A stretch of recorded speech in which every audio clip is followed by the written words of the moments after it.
wheel will crack very unevenly. It's great for sampling off of, absolutely, but I'm trying to get nice clean cuts so that you, as customers, can buy a really awesome hunk of cheese that doesn't look like it was just dropped on the floor and shattered. So I do this in several light cuts all the way through, as opposed to trying to force all the way through. And the reason for that is if I try to force it, I'm going to get really erratic lines. So you can see it cuts through relatively easily. Now, this cheese has a natural rind. It is not a plasticized rind. Some manufacturers will wax the rinds of the Parmesan before it's shipped, and that's just to stop the generation of or growth of secondary molds. Sometimes they come in dusted with a nice light green mold, very easy to wash off, does not penetrate the rind. But it is 100% natural. I would not necessarily consider it edible in its current state, but I'm going to pause for a second.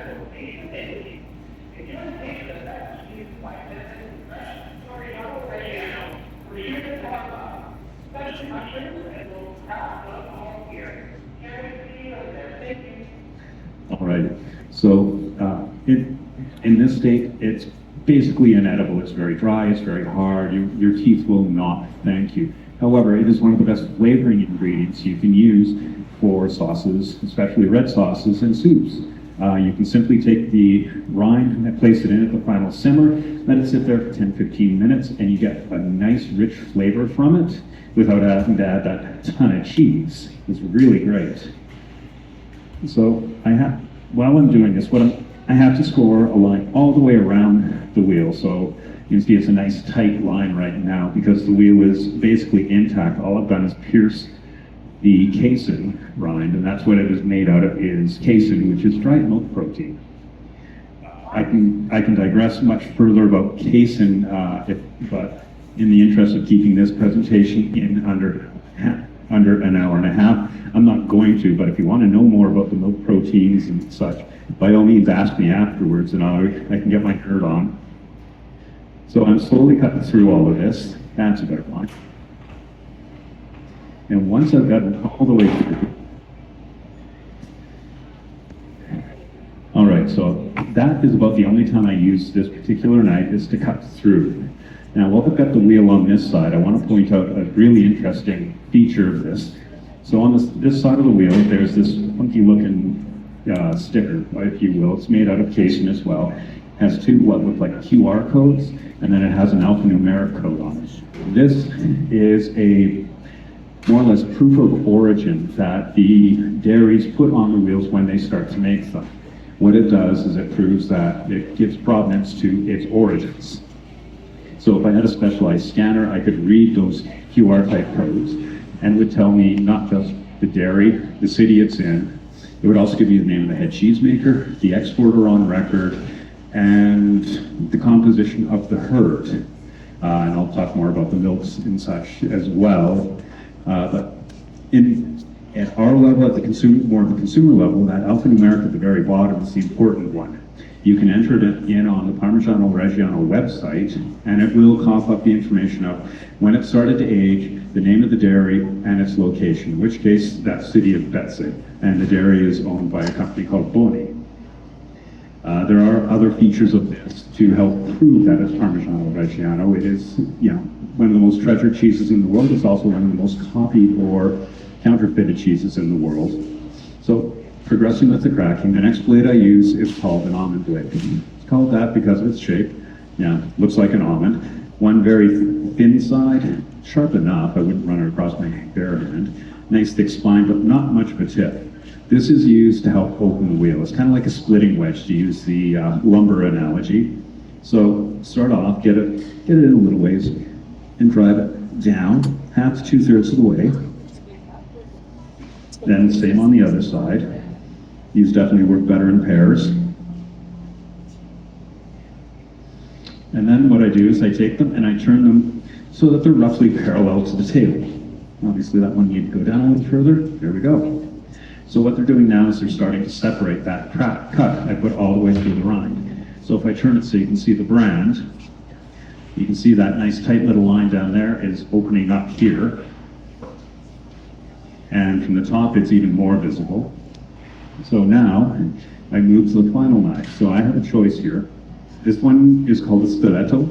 Yeah, obviously enough, it kind of looks like a stiletto. So nice sharp point, thin edges, thick spine. Might kind of look familiar because this is the same knife on my arm. The other option is one called a spatula. The spatula is essentially the same design, except that it's got the nice blunt tip. This is absolutely fantastic for driving straight through the rind on smaller cuts. It chops it really nicely. I prefer using the stiletto because it's a little more nimble. So I'm going to drive this straight down into the heart of the cheese. And now I'm just going to let it sit for a few moments and let the force that the knives are putting in start to separate this wheel. It's not an exercise in brute strength. The knives are doing most of the work for me. So a little more about this. And I talked about the rind. It's natural. It's dried milk protein. So if you look at the outside of the rind, you can see it says Parmigiano Reggiano in this dot matrix, kind of this dot format. No, this is not from a dot matrix printer. This predates it. This rind, this particular logo on the rind, was created in 1934 as a way of the producer saying, hey, this is Parmigiano Reggiano. It's not someone else's cheese. It's not Grana Padano. It's not Bella Lodi. This is Parmigiano Reggiano. It already had a very big reputation at the time. So the manufacturers in the consortium, who kind of represents all 295 dairies, wanted to make their cheese very identifiable, very visible. So they came up with this. Now there's also a number on it. In this case, 2331. That identifies the dairy. So the consortium themselves are the people who issued the molds. So we flash forward a number of years, 2002. That's when the casein label was introduced to help further prove the provenance, because the mold itself could be replicated. Maybe not well, but it can be replicated. The casein label is a little more peculiar, a little more specific. 20 years after the casein label came in, so late 2022, the consortium took it one step further and they introduced a food-grade microchip into the rind.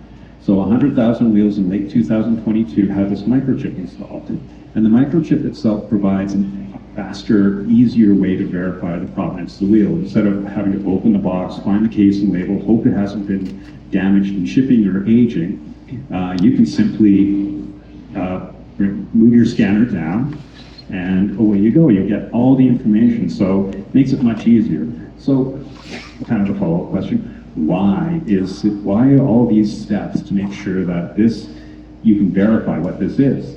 Well, the answer lies in what it's worth. So in 2021, the consortium's annual sales for Parmigiano Reggiano were $2.7 billion. Their best estimate for counterfeit Parmigiano Reggiano's value was $2 billion. That's a lot of counterfeit cheese being sold as Reggiano. A lot of people who think this doesn't taste the way it should. They're trying to protect their brand, their reputation, and as retailers, it matters to us as well, because we want to know that what we're selling is Parmigiano Reggiano is actually Parmigiano Reggiano, and it's not just our Parmesan. Now, why Parmesan versus Parmigiano Reggiano? Parmesan in North America is not a protected term.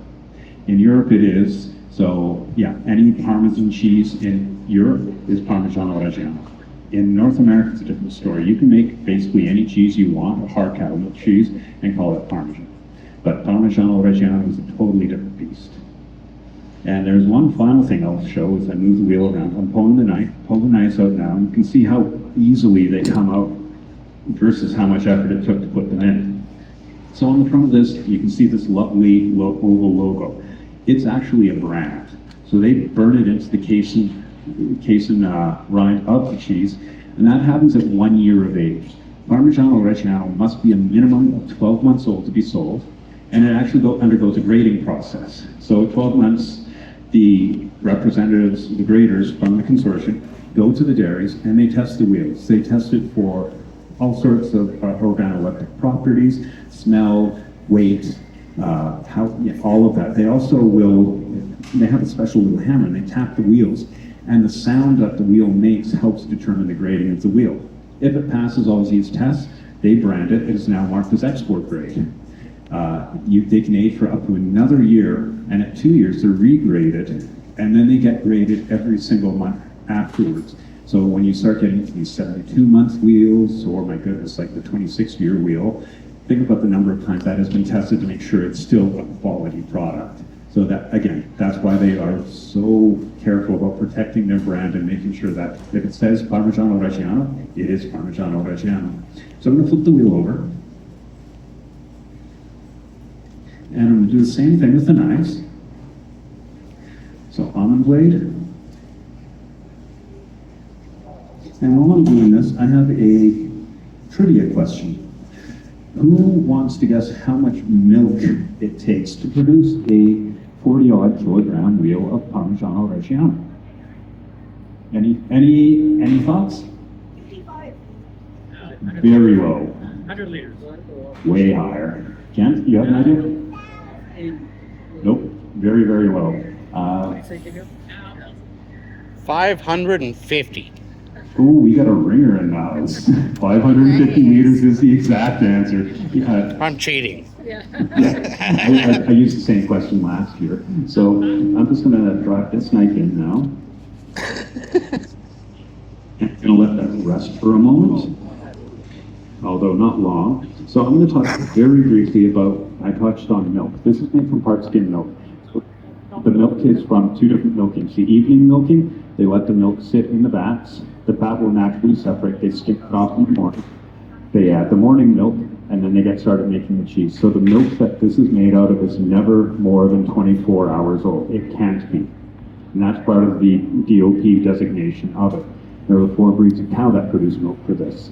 So the Italian Friesian was introduced in about the 19th century, and it is a relative of Friesian cows from Denmark. Then you have Vacca Bruna, brown cow. Sounds so much better in Italian, but Vacca Bruna, introduced in the 17th century. They're both fairly high milk production cows. So the bulk of the wheels are made out of milk from one of these 2 cows. Move way back in time to the 11th century, and you get Vacca Rossa, the red cow. Vacca Rossa has been, there's only about 50 dairies that produce Vacca Rossa. If you encounter a Vacca Rossa cheese, it must be 2 years of age before it enters the market.